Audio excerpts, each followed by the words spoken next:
Hello dear. आज मैं आप लोगों के लिए एक वीडियो लेकर आया हूँ। अनुवाद करने की सरल विधि क्या हो सकती है, उसी संबंध में लाया हूँ कि अनुवाद करने की सरल विधि किसी भी भाषा से संस्कृत में अनुवाद करते समय निम्नलिखित नियमों का ध्यान रखने से आप जो अनुवाद करेंगे उस अनुवाद को करने में कभी भी अशुद्धि नहीं होगी, गलतियाँ नहीं होगी। सबसे पहले आपको ध्यान रखना है कि जिस पुरुष का कर्ता हो उसी पुरुष की क्रिया होनी चाहिए। नंबर 2 कि जिस वचन का कर्ता हो उसी वचन की क्रिया होनी चाहिए। तो आपका अनुवाद कभी भी गलत नहीं होगा यदि हम इन नियमों को फॉलो करते हैं। उदाहरण के तौर पर देखिए, जैसे बालकः पठति, ये जो बालक शब्द है ये हमारा संज्ञा शब्द है, एक वचन में है। और ये जो पठति जो हमारा शब्द है ये पठ धातु का प्रथम पुरुष का एक वचन की क्रिया है, इसीलिए इसका जो अनुवाद हुआ है बालकः पठति, बालक पढ़ता है। अब इसी संबंध में हम देखते हैं कि कर्ता का अनुवाद हम कैसे कर सकते हैं। प्रथम पुरुष की यदि हम बात करते हैं, एक लड़का हंसता है, बालकः हसति। बालक जो शब्द है संज्ञा शब्द है, एक वचन में है। तो ये जो हसति जो क्रिया लगी है, हस धातु का प्रथम पुरुष का एक वचन की क्रिया लगी है।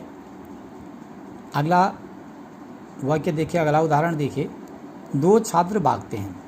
आपने देखा होगा कि पुल्लिंग में किस प्रकार से इसके रूप चलते हैं, छात्रः छात्रो छात्रा। दो छात्र भागते हैं, छात्रो धावता। ये जो छात्रो है ये द्विवचन में है, तो धावता भी धाव धातु की जो है ये क्रिया है और ये प्रथम पुरुष की क्रिया है और द्विवचन में है। इसके रूप चलते हैं धावति धावताः धावन्ति।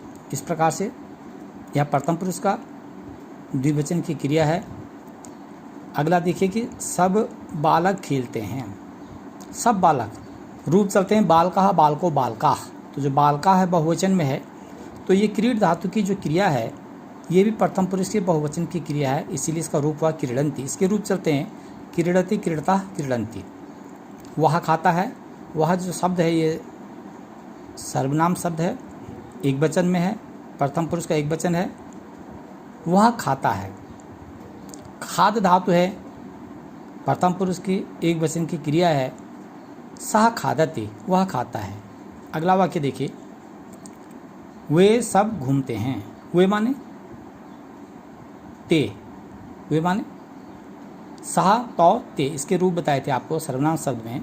सह माने वह, तौ माने वे दोनों और ते माने वे सब। वे सब घूमते हैं, इसका अनुवाद होगा ते भ्रमन्ति। अब आप आगे देखेंगे मध्यम पुरुष में तू चलता है। जो तू जो शब्द है ये मध्यम पुरुष का एक वचन है और ये जो धातु है, ये जो क्रिया है चल माने चलना, तो ये भी मध्यम पुरुष की एक वचन की क्रिया इसमें लगी, इसलिए इसका रूप बना है तुम चलसी। अगला देखिए, तुम दो खेलते हो। तुम दो कैसे मध्यम पुरुष में कैसा था, त्वम युवाम यूयम।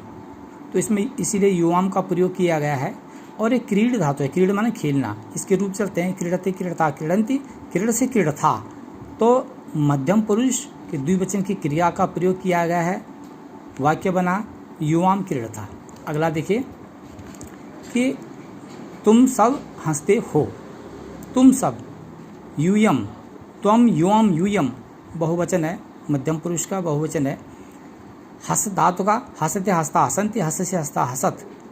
तो ये भी जो है ये मध्यम पुरुष का बहुवचन है, हस धातु है, इसलिए वाक्य बना यूयम हसत। अगला देखिए उत्तम पुरुष में किस प्रकार से कि मैं खेलता हूँ, मैं के लिए अहम आता है, उत्तम पुरुष एक वचन में अहम, और क्रीड धातु का उत्तम पुरुष का एक वचन।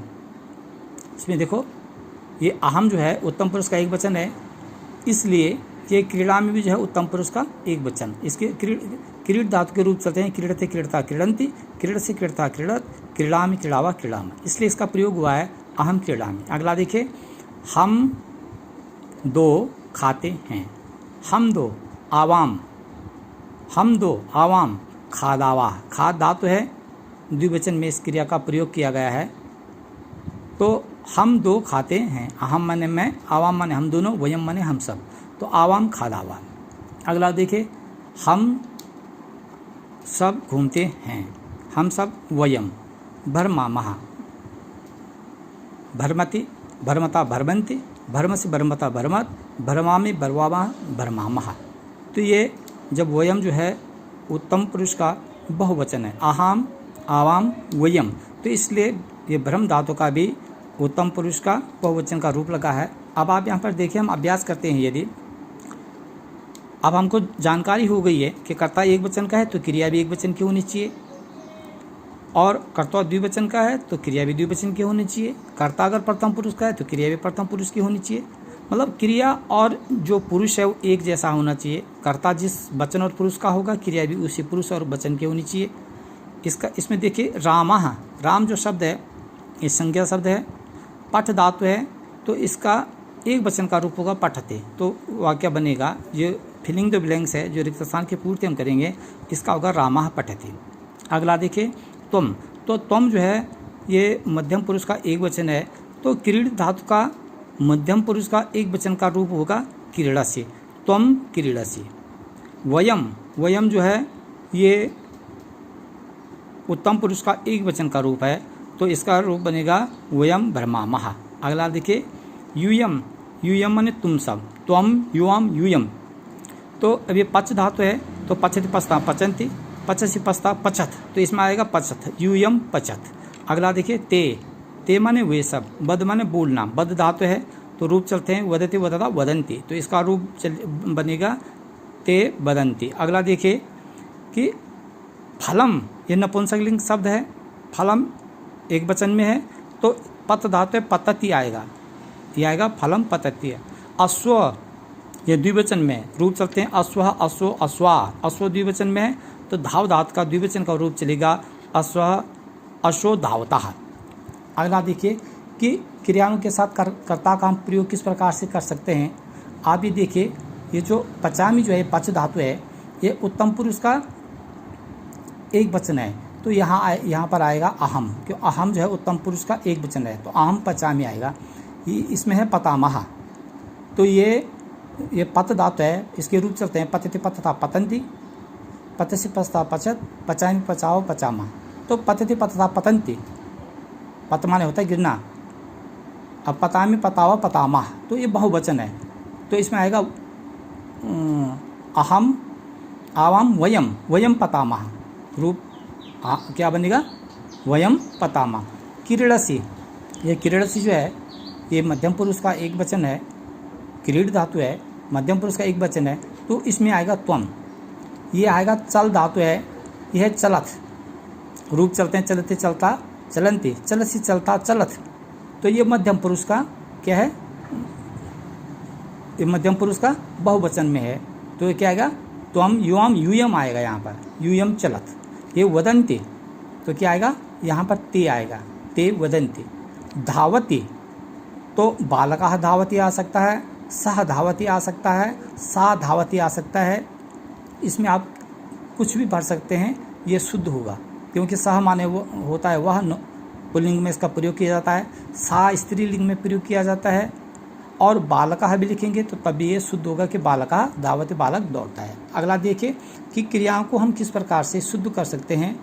अहम हसति, हमको पता है कि अहम जो है ये सर्वनाम शब्द है, लेकिन उत्तम पुरुष का एक वचन है, और हसति तो क्या है प्रथम पुरुष का एक वचन है, तो हम किसको शुद्ध कर रहे हैं, क्रिया को शुद्ध कर रहे हैं, तो इसमें आएगा हसामी। जब हम क्रिया को शुद्ध कर रहे हैं तो ये होगा अहम हसामी। अगला देखिए त्वम वदामी, अब देखिए वदामी जो उत्तम पुरुष का एक वचन है, और त्वम जो है मध्यम पुरुष का क्या है एक वचन है, तो हमको क्या क्रिया शुद्ध करनी है, तो यहाँ पर आएगा त्वम वदसि। अगला देखिए सह पठते, सह एक वचन में है, तो सह पठंत नहीं होगा, पठंत क्रिया है पठ धातु की, तो इसमें आएगा पठति, सह पठति, ते गच्छामा, ते गच्छामा। तो क्या आएगा? ते गच्छन्ति आएगा। क्या आएगा? ते गच्छन्ति। वयम हसत नहीं आएगा, वयम हसामि आएगा। तो चलता आएगा। ये सा पठामी नहीं आएगा, सा पठते आएगा। तो इस प्रकार से आपने देखा कि यदि हम कर्ता और क्रिया का जब अनुवाद करते हैं, इस नियम को हम फॉलो करते हैं कि यदि कर्ता एक वचन का है तो क्रिया भी एक वचन की होनी चाहिए। कर्ता अगर प्रथम पुरुष का है तो क्रिया भी प्रथम पुरुष की होनी चाहिए। तो हमारा जो अनुवाद है वो कभी भी जो है गलत नहीं होगा, अशुद्ध नहीं होगा। आज के लिए इतना बहुत, धन्यवाद।